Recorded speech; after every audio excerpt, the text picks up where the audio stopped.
On today's Monday Mailbag episode, the San Diego Padres defeat the Red Sox over the weekend, and Michael King makes his return, and we're all wondering, can they win the division, and is this the best roster AJ Preller has ever assembled?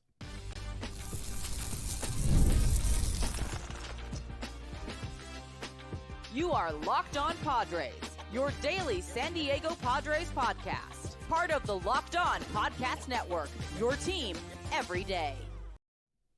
Greetings, ladies and gentlemen, and welcome to another edition of Locked On Padres podcast, which is part of the Locked On Podcast Network, your team every day for Monday, August 11th. As always, I'm your host with sometimes the most, Javier Reyes, and I've been covering this team for almost 6 years now, not just for this podcast, but also various other outlets, including JustBaseball.com, chief among them. Today's episode, guys, is brought to you by FanDuel. Football season is around the corner, so visit the FanDuel app today and start planning your future bets now. Go check that out, guys, and go check me out on the socials at Javipeno, JAVIIPENO, on Twitter/X and Blue Sky. Reach out with any questions, comments, or concerns you may have. I'd love to answer them on the show because today is the Monday Mailbag after all.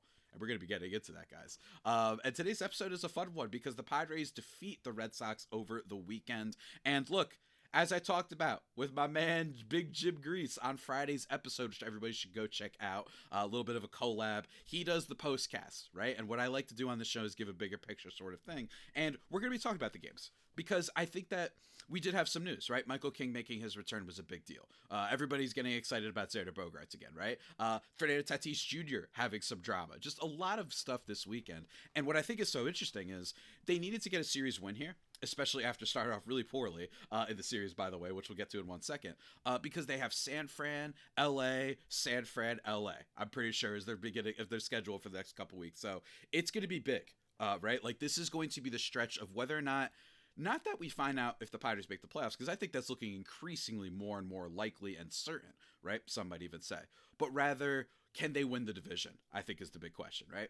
Let's begin, though. First, let's talk about yesterday. Actually, let's first talk about the game that I don't really want to talk about too much. 10-2 victory for the Red Sox on Friday. I was actually with my friend in Atlantic City, and he was like, dude, if you're here, you got to make a FanDuel bet. You know what I mean? What are you doing? And I didn't, and I am glad that I didn't. The Padres getting killed in this one. Walker Buehler, who, again, Padres sometimes one of those teams that the offense doesn't click against these pitchers that they kind of should. But hey, he is a guy that tortured us a little bit over when he was with the Dodgers, so maybe that played an effect to it. But 6 innings for him, 2 walks, 4 hits, 4 Ks, 0 runs. Like, the Padres offense just wasn't there on Friday, and it happens. And Nick Pivetta was really good through most of this until he got really hit up in the 4th and 5th innings. You know, maybe the Padres going, 3 and out too many times ruined them. But really bad game as a whole for the Padres. Sean Reynolds comes in and gives up another 5 runs. Not great. Kind of just want to throw it into the trash. But Fernando Tatis Jr., I think, is worth talking about here. By the way, Jake Cronenworth 2 for 3 in this game with an RBI.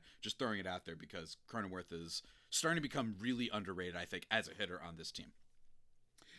Fernando Tatis Jr., he goes 0 for 5 in this one, leaving 4 runners on base, which he wasn't the first. Again, the entire offense was bad, but he goes 0 for 5 in this one with 3 strikeouts. And Marty Caswell, who covers the team for the Sporting Tribune, he posted that some light boos were heard for Fernando Tatis Jr. at Petco after his 2nd strikeout and 0 for 4 night. Don't know I've ever heard that before. I want to quickly talk about this because I do think that people... It's like... It's almost kind of becoming really hard to talk about Tatis because on the one hand, he is good. Like, and I think most people think that, right? He's still like a top 15 player in wins above replacement, right? Because of the defense, because of the walks, because of the speed. That's basically what he's been this year.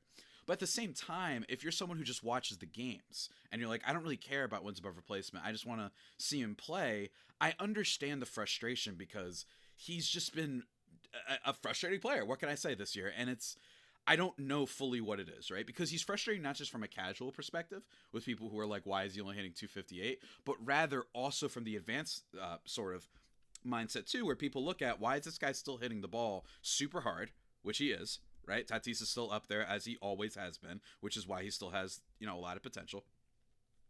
Still hits the ball hard. His hard hit rate is in the 91st percentile. His barrel rate 68th percentile. So not the best there. He is hitting the ball into the ground more. But his expected slugging, batting average, WOBA, his walk rate is incredible, right? Like, for you to have all of those things and for it to be the 3rd straight year when you've kind of underperformed. Don't get me wrong, he's been a good player, but offensively he has underperformed. And I think that a lot of people are just really sick of it. Right? They're sick of just watching that all these advanced stats are the only things defending him, so they lost it. That being said, booing him is kind of absurd because he's still been a good player. Like, at the very minimum, Tatis over his last 50 games has a 129 WRC+. That's pretty good.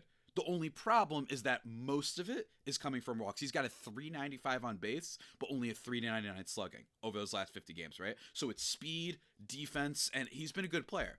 But the superstar level, I think, is gone, and I think that's why people got frustrated. But booing? Come on now, y'all. You better than that. And no, it wasn't Red Sox fans. Why would they be booing if he's doing poorly? What are we talking about? That doesn't make any sense. They'd be cheering, if anything, right? So just not a great moment, I think, for the Friar Faithful, because I get it, but at the same time, someone who deserves a boo, and I mean this with all love, because I'm against booing, and I just think it's dumb. What are we accomplishing with this? But you would think that Xander Bogaerts would have gotten booed more, right? Like, maybe he'd get a little bit more flack. And granted, I think he probably has before. But for Tatis to get it, I'm like, come on, guys. At least he's doing something. You know what I mean? And you're looking a lot like the Mets fans this year, that when Soto had a 380 on base, that, like, after week 2, you had WFAN and all these radio shows talking about, yeah, he just ain't it. He ain't any good. Like, you don't want to be that fan base. So come on, guys. Let's step up. But we got to talk about the last 2 games, guys. I talked a little bit too much about that. We got to talk about the last 2 games, including Michael King's start, and then get into the mailbag questions, to which there are many that we must address. But first, a word from our sponsors. And one of our sponsors is the legendary, the sensational Game Day Hue. Folks, we love Game Day Hue on this here podcast because they give you all the gear that you may need. Team-inspired colorways for every pro and college fan base. Whatever you need, right? And it's great. It's all about letting your colors speak for you. No giant logos, just smart, versatile style that works on game day, on the course, or anywhere in between. Right now, you can get 50% off with MLB15 at GameDayHue.com. That's GameDayHue, HUE.com. The code even stacks on bundle deals. So now's the time to load up. And seriously, with playoffs coming around, you want to make sure you're going out. Maybe you take them out to the course. Some golf gloves. You know what I'm saying? You got the little Friar colors. Rocking it. Everyone's like, oh, man, we're cooked. This is one of them Padres fans. Those guys know what they're doing. The vibes are immaculate over there. If you want to join, go check it out, guys. Game Day Hue, HUE.com. Let your colors talk because colors speak louder than words. That's GameDayHue.com. Code MLB15. Go check it out.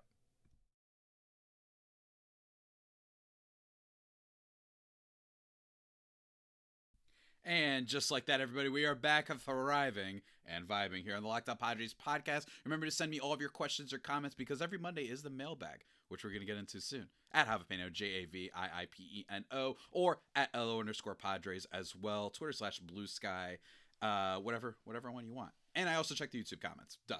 Which is where I feel like most of you send questions anyway. But nonetheless, go check that out, guys. Let's talk about Saturday's game really quickly. Saturday's game was great. You know why? Because it was epic, and I love an epic walk-off win. In this game, though, got to talk about Mr. Michael King. And man, guys, like, this is the upside of this team, and it is why the back end of the rotation, the lower tier guys of this rotation, whoever it ends up being, we have to see, right? Like, who's going to take that? Is JP Sears going to come back and be better? Is Matt Waldron going to come back, who, by the way, made a little bit of a brief cameo in Sunday's game, which we'll get into. Like, whoever's going to be that 5th starter. But in general, they don't even need that crazy of a rotation. Michael King comes back, and he doesn't do too much, right? Only 2 innings. He gives up 2 earned runs on 4 hits. Looked rusty. Jarren Duran gets a single off of him. He also gets a score on a balk, right?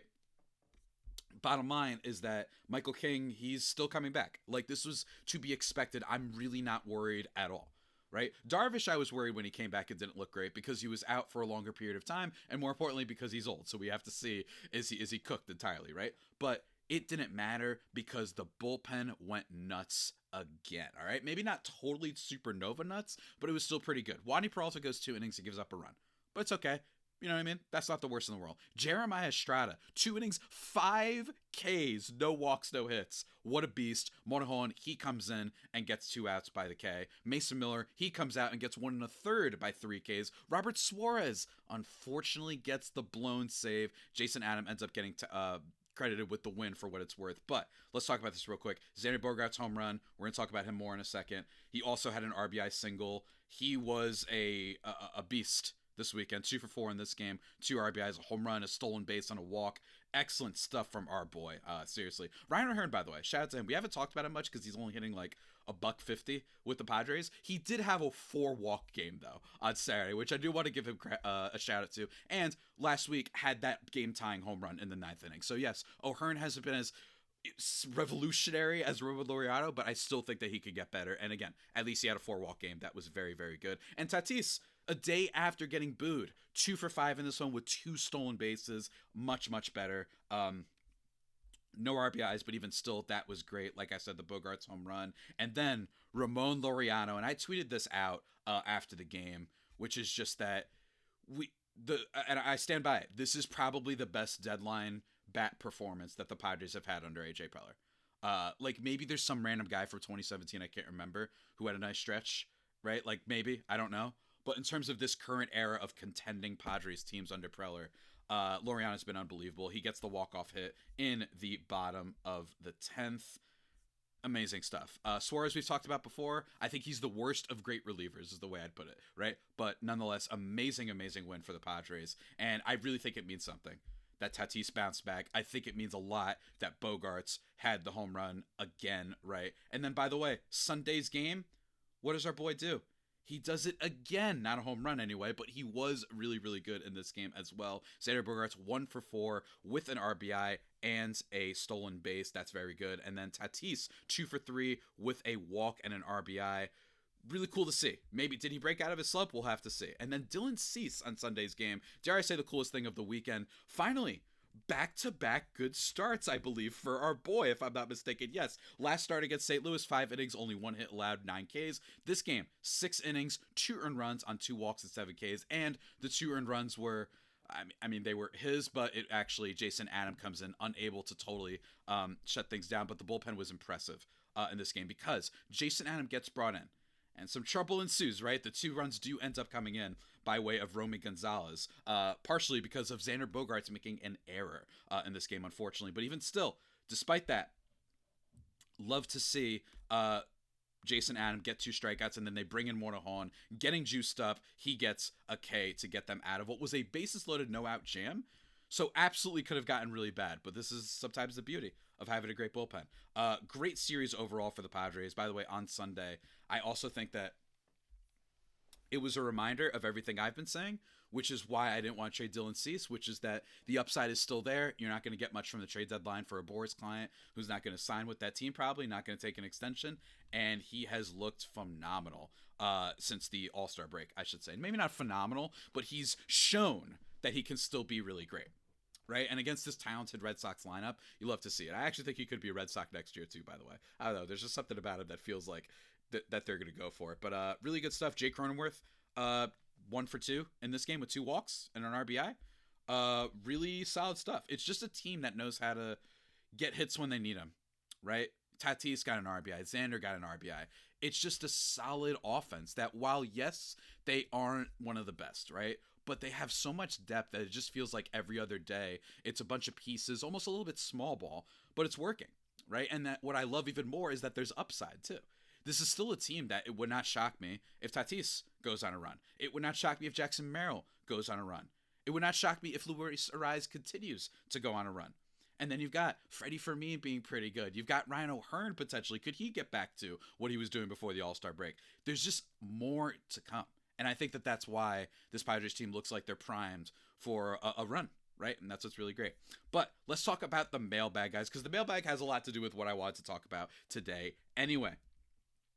So let's talk about Xander Bogaerts first. My man Ash commented, he said, okay, you need to put Bogaerts on blast every single show. And why? Why, you ask? Why do I need to do that? You guys might be wondering, well, Javi, why should you be doing that? He's been hitting great. Well, because Ash agrees. He always balls out the next few days whenever you do this. Haha. At first, I wasn't excited to see Nasty Nestor, but I won't lie. I'm excited to see him pitch tonight. I think Cronenworth has benefited the most from the trade deadline. He is thriving and vibing at the bottom lineup. Thank you, sir. Thoughts on Tatis, he says. I've wondered how much of his hitting issues is a focus on staying on the field. Is he not taking as much batting practice? Is he pushing himself less hard during the year so he could stay on the field? He went off in the playoffs last year, and I would call this a phenomenal season for him if he does it again this year. First of all, great observations. There's a lot of thoughts on Tatis, My initial thing is like it's a mental thing. My other thing could be, I thought about this the other day. Is it possible that in that leadoff spot, there's been a little bit of a coaching strategy change we don't know about? Maybe they're telling him, we want you to swing and miss less, right? Which we know was a directive by this team, or not a directive by the team, but we know it's something they prioritize according to reports back in spring training, which is why guys like Yuli Gurriel got a shot with this team, right? Maybe that they prioritize and say, you know what, man, we don't want you necessarily swinging for the fences. We would love it just a walk too.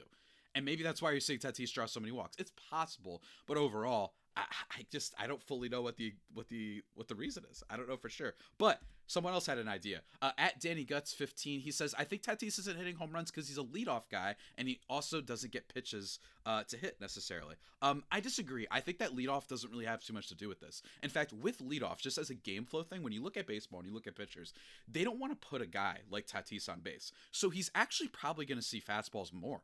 Right? He's going to get pitches that he can crush. And he has many times before throughout his career. Tatis has been really electric as a leadoff player, right? And yes, I understand that there's solo shots sometimes, but sometimes they're not. And don't underestimate, especially with this new Padres team, the bottom of their lineup, right? But it is still one of those things that I don't understand, like, why he hasn't got supernova yet. This is the third year in a row in which his expected weight on base has been far greater than his weighted on base regularly, right? Which weighted on base, for those who don't remember, measures the overall value of any type of hit, right? Batting average will just tell you a double does the same for batting average as a single does. It's the simple way to kind of put it together. But I will say, with Tatis throughout his career, in terms of where he hits in the order, I believe leadoff is where he has thrived the most, if I'm not mistaken. Batting first, yeah. The only other position that he's been pretty good in is he's been good at fourth, and he's been good 7th and 9th, but smaller sample size with those latter two.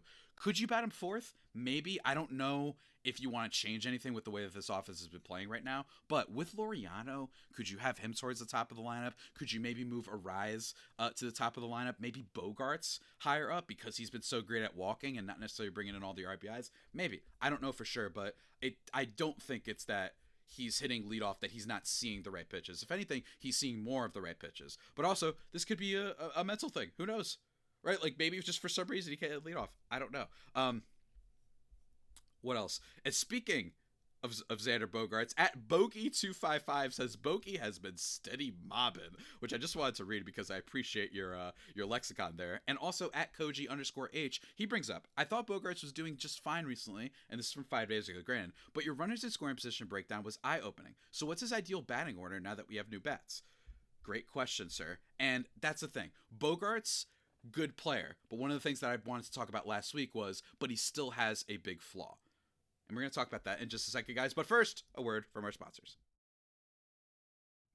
And folks, our next sponsor, I should say, is a goody good one. It is the one you heard at the top of the show. It is FanDuel. Let me tell you about FanDuel, guys. August 26th is officially FanDuel Futures Day, a brand new holiday for football fans who live for bold predictions and preseason hunches. For just 24 hours, FanDuel is giving you deals on NFL season predictions, so whether you're calling your MVP, eyeing a long shot division winner, or ready to crown your Super Bowl champ before Week 1 even kicks off, this is your moment. Visit the FanDuel app today and start planning your future bets now, because Futures Day is one day and one day only. Over at FanDuel, play your game. Go check it out.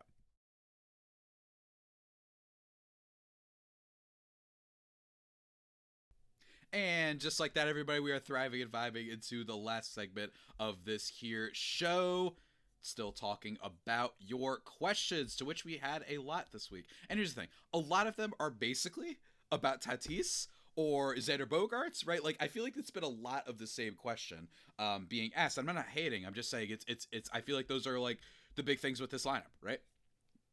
Continuing on, though, someone mentioned at NicoP194, people just want to complain about Xander Bogaerts. He's doing well, leave him alone, which I agree and disagree with. So what I brought up last week is that Bogaerts has actually been great.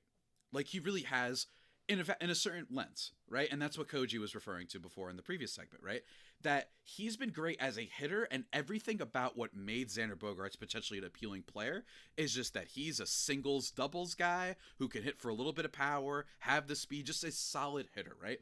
And he doesn't have to be a guy that is bleeding red on baseballsavant.com in the hard hit rate. He just has to be okay. And he has been okay, right? His hard hit rate this year, 39.1%. That's not great, but it is up from last year, which was, or it's actually down from last year? No, it is up from last year. Okay, I was wrong.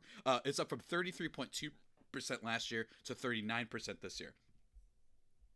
He overall just looks like a guy that knows to put the right, like, he knows how to make the best contact given whatever pitch it is, rather than what it felt like for a lot of this season, and especially last year and even the year before, where if it's a fastball high in the zone, he's not able to lift it, right? It almost just goes into the ground. You're hoping it sneaks by. Instead, he has been lifting the ball enough for it to be kicking in that he's got a decent amount of power, right?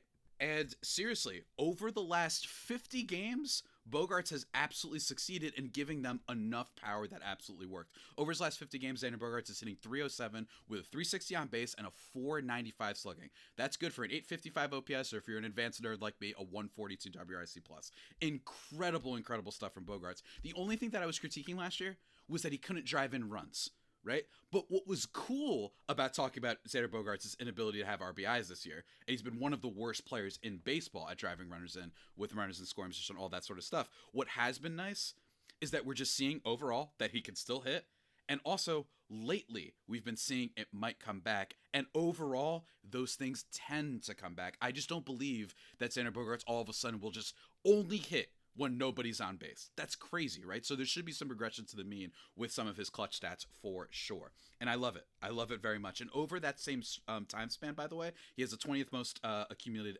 wins above replacement according to Fangraphs. By the way, fun fact, you know who's 12th? Fernando Tatis Jr. That's what I'm saying, guys. Like, Tatis has been good. Just frustrating, but he's still good, so he doesn't deserve a boo. You know what I mean? Come on now. Let's be nice, guys. Come on. At Anime Gamer also adds, would it be better to move Bogaerts up or down the lineup into parts of the order where he isn't asked to drive and runs as much, or does it just not matter since opposing teams will just try to get him in big spots so they could get out of trouble innings? I don't think it would matter as much, like you mentioned, and I think more importantly is just a regression to the mean should be expected for sure.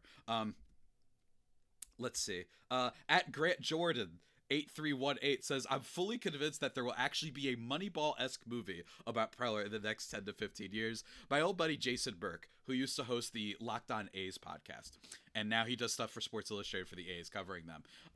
We talked about this, and we thought that Jake Gyllenhaal would be like the perfect person to play AJ Preller. Fun fact. That's an old, deep archive Locked On Padres episode. I think during the pandemic, if I'm not mistaken, like the thick of it, 2020, if I'm not mistaken. And I think that with Preller, look, it really is it's a good story for a movie in a lot of ways. Like, it's a good story that this guy went to the Padres and he just became wheeling and dealing king. What can I say? I absolutely love it. And honestly, I wouldn't be surprised if we get some sort of mini doc. Someone's got to be working on it. It could be a YouTuber for all I know. I don't know. Next up, though, at Rama Murdy from Blue Sky says, hi, Javier. Question for Monday's show. Is this the best Padres team you have seen in your time hosting the podcast? How do you see us faring against the Cubs in the first round, potentially? Will Mets and Yankees fans riot if both teams miss the playoffs? Well, the last isn't as much Padres, and I will say, buddy, those two fan bases riot even if they make the playoffs, so absolutely expect that in the coming future. But I will say, and also they have been truly disastrous. New York is not doing well right now. But how do I see us faring against the Cubs in the first round?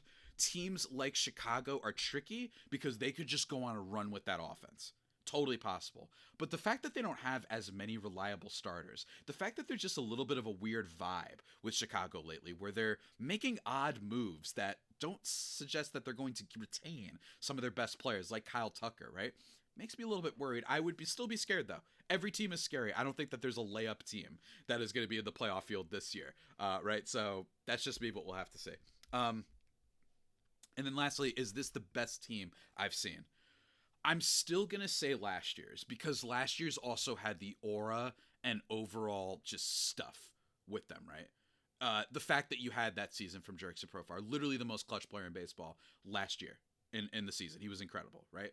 You had the fact that Tatis and Machado weren't even playing all that amazing, and the rest of the offense was amazing, right? Jackson Merrill comes in, all that sort of stuff. They had all those walk-off hits. They had all those comeback wins, especially in August. So I think that was the best kind of team. But on paper, this one gets close. The only question I think will be, we got to wait a little bit more, right? Are they going to get this production from Freddie Fermin the whole way? Are they going to be able to keep Laureano and O'Hearn? Are they going to be last year's Higashioka and Solano Profar depth pieces in the lineup? Then yes, this could be the best Padres team. The only difference would be, man, a healthy Musgrove is, I just think different. I don't know what it is with him, but I love me a healthy Musgrove. So we'll see, but it's looking exactly like it, right?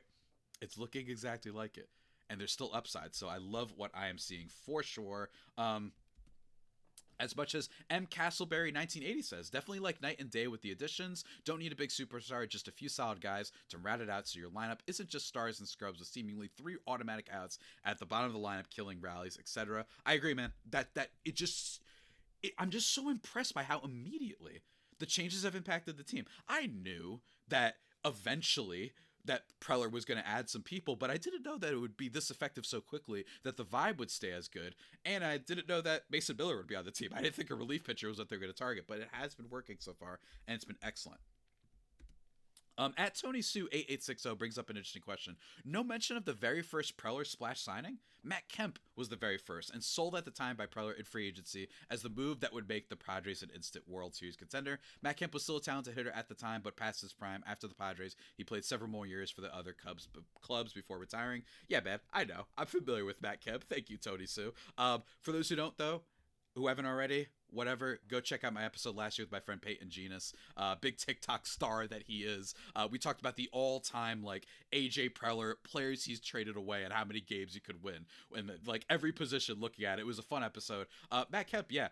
Matt Kemp was just such a weird acquisition for them, and I think everybody knew at the time this dude was watched, and it just didn't make any sense. But thankfully, they haven't done anything like that necessarily lately, which I love. As much as Koji also loved the collab show that I did with Jim Grease. Thank you, sir. He also says, vibes sure are great right now and hope they stay that way, but I am nervous about the Giants-Dodgers series. I agree. I am nervous. Don't sleep on the Giants, man. They are not too bad. Not too bad whatsoever. And I want to conclude with just some last props for Felipe. You spelled it weird though, my man. Cam Wordplay, he says, I give AJ props for finding Freddie Fermin, who looks like an above average hitter and catcher playing in the shadows of Salvador Perez. But unless he becomes an absolute star, not a number 9 hitter, I think giving up 2 starters, albeit back of the end of rotation guys, was too much. I could live with trading one of them plus a reliever like Alec Jacobs, Sean Reynolds, or Yuki Matsui. Well, Yuki Matsui with the contract, that definitely wasn't going to happen. You're veering close to, I have a trade offer. Take my bad players for your good players with that one. But I will say that I think it's a good point, right? Like Freddie Fermin has been good so far, I think. He looks like just a good starting catcher, but there is a little bit of like, JP Sears got optioned. Are we going to rely on Randy Vasquez? What's going to happen with that back end? Do we need a catcher that badly? I think the answer is yes, but I do agree with you. Being behind Salvador Perez, by the way, I'm going to end with this. We sure that's a plus? I think it's something, but I just think Salvador Perez is like the most overrated player in the sport last like 10 years. I really do. He's good, but I think everyone acts like he's just a defensive wizard. No, that was like Yadier Molina was a defensive wizard. Otherwise, I don't know. But thank you, everybody, for tuning into today's show, the Locked On Padres podcast, the only pod that may be better than the Padres themselves. Magic, folks. The magic from last year might be back. It's great. Remember to tune in to the show for the rest of the week. We're going to be recapping some stuff, talking about Nestor Cortez's next start. That should be a lot of fun, and how they do against those dastardly Dodgers over the weekend. Plus, CBS 8 Sports, Jake Garriani will be on the show for Friday's pod in time for that rivalry. So lots of good stuff coming up this week. And until that next time, stay safe and, of course, stay faithful. My Fire Faithful homies, take care.